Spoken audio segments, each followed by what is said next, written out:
1960.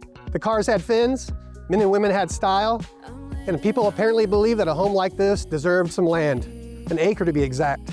This is a mid-century original that's learned a few new tricks. Let's go inside and check it out.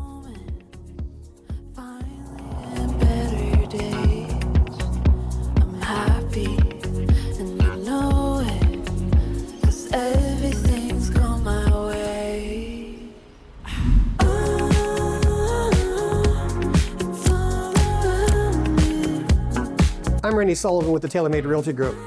This is 315 East Alexander Avenue in Kingsville, Texas, a 3-bedroom, 2-bath home that sits just over 1,800 square feet and blends the character of mid-century modern architecture from a decidedly contemporary point of view.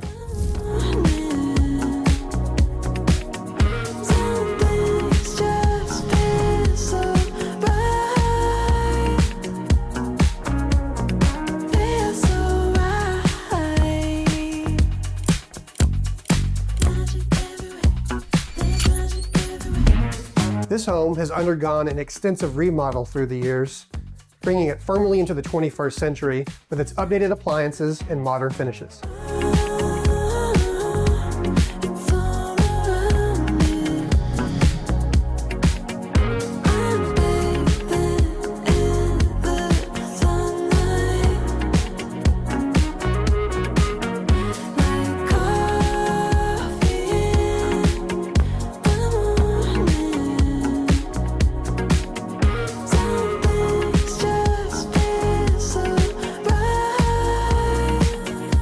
With its mid-century modern architecture, fully remodeled interior, and large acre lot, this property is more than just a house, it's a place to call home. If you'd like to make it yours, contact me with the information below. See you next time, y'all.